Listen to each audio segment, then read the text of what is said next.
When the bombs fell and the world dimmed into blackout nights, something as simple as a morning cup of coffee became more valuable than gold. Before the war, coffee was a comforting ritual, a familiar taste that made the world feel steady. But during the Second World War, coffee didn't just become scarce. It vanished almost overnight. Entire nations woke up to find their favourite stimulant gone from shelves, gone from rations, gone even from the black market. Yet people still had to stay awake through endless shifts, guard duty, long marches, and labour that stretched from dawn to dusk. Alertness wasn't optional. It was survival. And so, in one of the most remarkable examples of wartime ingenuity, people began brewing energy straight from the forest floor. What emerged was a caffeine-free drink made from roasted acorns, chicory, and dandelion root, an improvised brew that kept soldiers and civilians sharp when real coffee was a distant memory. The shift happened fast. By 1942, Allied shipping blockades and Axis supply shortages strangled international trade. Coffee imports collapsed. Countries dependent on ships, Britain, France, Germany and much of Europe, found that the comforting bitterness of morning coffee had simply evaporated. But people didn't give up the ritual. They turned to the land, using whatever nature provided. Acorns gathered beneath oak trees, hardy dandelion roots pulled from yards, and thick chicory roots dug from fields became the foundation of a new kind of energy drink. These ingredients were abundant, renewable, and surprisingly effective. Acorns became the star ingredient. Most people think of acorns as food for squirrels, not humans, but wartime necessity changed perceptions quickly. Once shelled and soaked to remove their bitterness, acorns roasted beautifully. Families soon discovered that roasted acorns created a dark, aromatic brew, astonishingly similar in colour and smell to real coffee. Chicory root, already known in France as a traditional additive, brought smoothness and richness. Dandelion root added a bitter edge that mimicked caffeine's sharpness. Together, the three produced a drink that tasted comforting and familiar, even in a world that felt like it was falling apart. But taste was only half the story. The real surprise came from how well the drink worked. People expected a weak stand-in.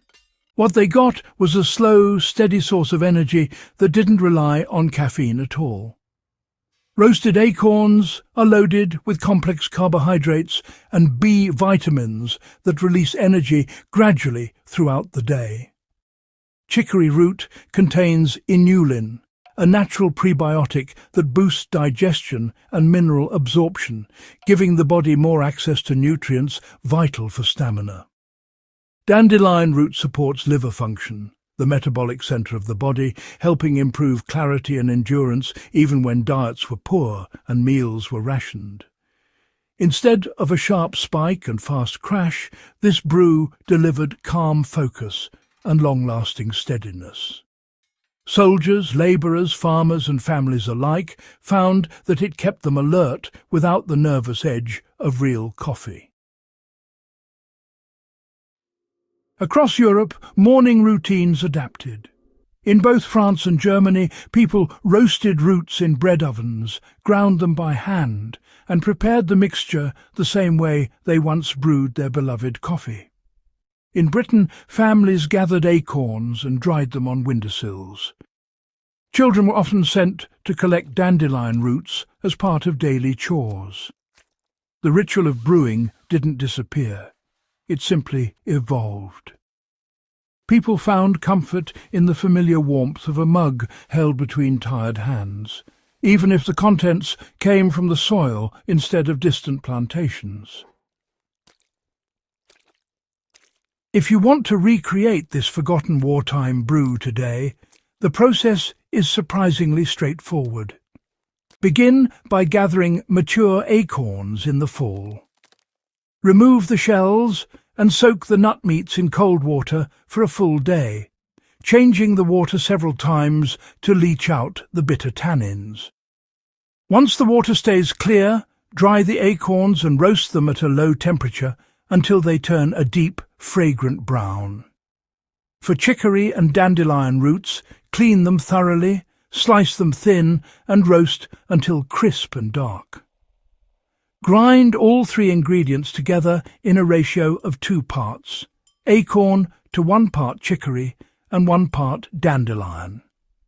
Brew the mixture exactly as you would coffee. 1 tablespoon per cup of boiling water, steep for 5 to 10 minutes.